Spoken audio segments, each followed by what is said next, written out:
every Celtic player to shake hands with him. A nice gesture by the Rangers captain. What a difficult afternoon he had. He was instrumental in Celtic taking the lead. A short pass to Nigel Spackman, but fighting back in magnificent tradition. He had a hand in Rangers' equaliser, scored through Mark Walters, and then he scored the winner himself. Well, Peter Houstra just at Ibrox a few months, and already he has a winner's medal. And Nigel Spackman, well, he scored in his Old Firm debut last January. He joined Rangers, scored against Celtic. He really came into the game in the latter stages, winning a lot of the ball, driving Rangers forward.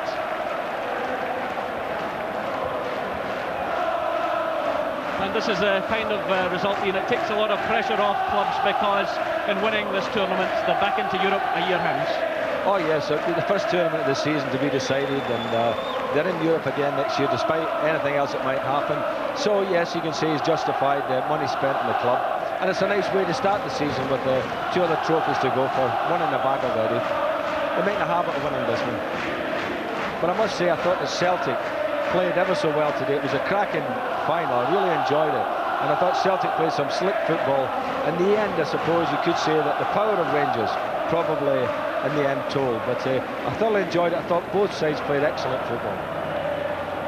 Well, Paul Elliott has been awarded the Man of the Match award, and certainly I don't think many people will argue with that. He had a magnificent match.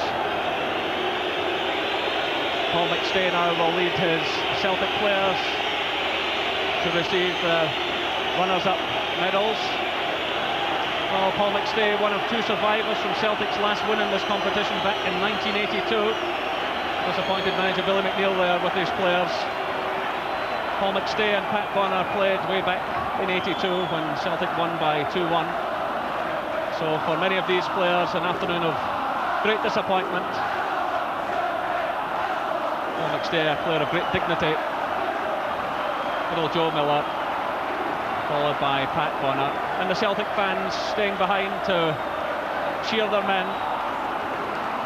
Darius Jakinovski, well, he's suffered Hampden disappointment. Celtic losing here for the second time this year, going down in penalties in the Scottish Cup final to Aberdeen last May.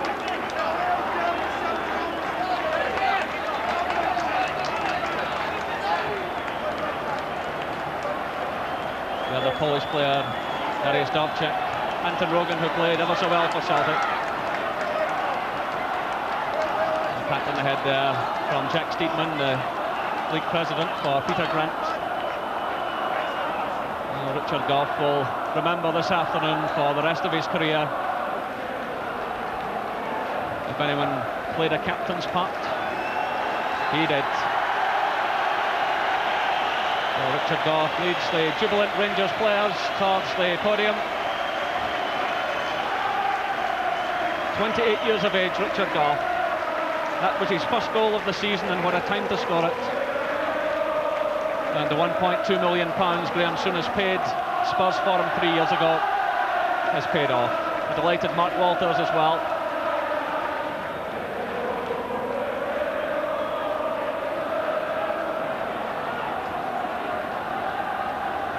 And here comes Richard Gough.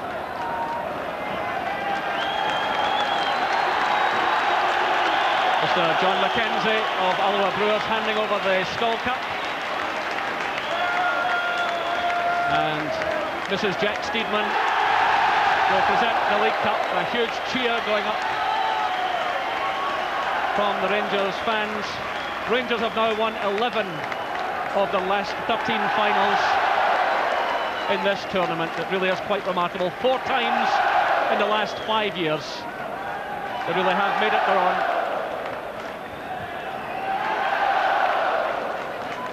And Terry Butcher, well, he'll be delighted for his teammates. Crushing disappointment for him last month when he was dropped for the semi-final tie against Aberdeen. Delighted Gary Stevens there. Well, Ian, they really have made it their own trophy. Yes, they certainly have. And as I say, Rangers and Celtic today, you were a credit to the game. I thought it was a wonderful cup final. And Rangers, in the end, just about deserving to win it. Ally McCoy's always has a joke, doesn't he? Mr. Chamberlain looking for a kiss. I don't think I get one. Mark Walters, and as the match referee, Mr. McCluskey, who handled the match well, his first final, and a memorable afternoon for him. So let's go to the break now. Back to Hampden Park. Rangers, after extra time, are the Scott Cup winners this afternoon. 2-1 they have beaten their old firm rivals Celtic. Gordon, a just result, do you think? Well, I think it was particularly tough on Celtic, but full credit to both teams for giving us an afternoon of fantastic entertainment, and then well done Rangers for showing tremendous character. 1-0 down, they've had a hard European Cup tie midweek, and they come back to win the game 2-1. Graham Souness looks pretty delighted there. Yeah, Graham Souness thoroughly enjoying the celebrations there. And, you know, it has to be said that they did it without Mo Johnston. Yeah, obviously that was a big blow losing him before the game, but obviously Mark Hateley came in and done a good job, and there was some outstanding Rangers performances. Gary Stevens done particularly well at right back. I thought Chris Woods was absolutely magnificent, and he's carried on the form that he showed in midweek and last Saturday against St Johnstone. Real impressive stuff from him. Well, when the goals came, Gordon, you know, they came thick and fast. Now, the opener came from Paul Elliott. Yeah, the ball gets played out here and it gets driven in. I think a shot at goal, and Paul Elliott bends down. It was a super header, and it was very unjust him finishing in a losing side, because he'd done exceptionally well today and really had a magnificent game.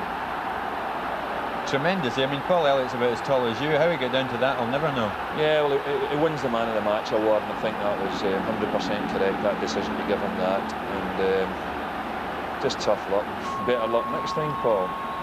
Sure, thoroughly deserved his man of the match award this afternoon. At that stage, did you think Celtic might have got more? Because they certainly looked as if they had the upper hand. Yeah, well, I think the Rangers clawed their way back into the game, and then in the second half, I thought Celtic started off magnificent in the first 20 minutes of the second half, as we said earlier.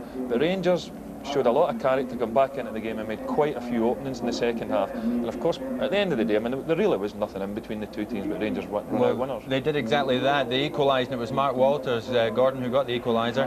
Yeah, never had one of his better games, but memorable one nevertheless. Followed this one up and knocked it into the back of the net. What more do you want? Pat Bonner, absolutely no chance with this one. Yeah, Hateley stays on, justifies Graham Souness' decision to keep him on in the game. I think Ali was trying a shot, but it fell to Mark Walters and he knocked it in. Nice downward header. Ali looks as if he's just going to turn here and try and hit it, but Mark Walters follows it up and drills it into the bottom right-hand corner. Actually, Ali McCoy he did really well laying that one off, didn't he? He had a good game, and in actual fact, I was a little bit surprised when he went off, but in saying that, he's not played in the last 2 games for Rangers, so... Let's see the winning goal then. Richard Gough played a captain's part. As Jerry said in the commentary, it made up for the mistake that Gary Stevens knocks the ball in and do a great game. I mean, all the hallmarks of Richard Gough, bravery and determination. Maybe Chris Morris should have been hooking this away, but Richard Gough, another vital goal for Richard Gough. He scored plenty of them in his time. Captain courageous here. The goal that gave Rangers the cup. Join us after this break. A lot of character, and they fought their way back. Oh yeah, they showed tremendous character to lose that early goal, which was always a crucial goal to lose, but they did fight back, and as I felt in the game, they were the strongest side, but only just. Although I do appreciate the way Celtic played the game. I think it's lovely, you know, there's a nice free-flowing movement to it, and it's what you call traditional Scottish football. You can't say that about Rangers because they've got 7 Englishmen playing, so they don't play traditional Scottish football. But overall, I would think that for the observers at home who are, say, not Celtic and Rangers fans watching that game today, I think everyone would have enjoyed it because it was so open. Goalmouth thrills and spills at either end, chances being created, chances missed, goalkeepers diving around. So a very enjoyable afternoon's football, and a credit to the game, I thought. Thanks very much. Thanks indeed, very much. Ian St John. Thanks a lot, Jerry. OK, Gordon, Rangers have won the cup, but what's the way back now for Celtic? Well, I think, but obviously after an indifferent start to the season, I think Celtic are beginning to piece it together now. They've played particularly well over the last few weeks, and in the evidence today's performance, obviously they've missed out in Europe today, but I don't think they'll have any problems getting back in, and I think they'll figure prominently in the league title race this year. OK, well, there we are. Rangers won it by 2-1. Paul Elliott put Celtic ahead. Mark Walters equalised.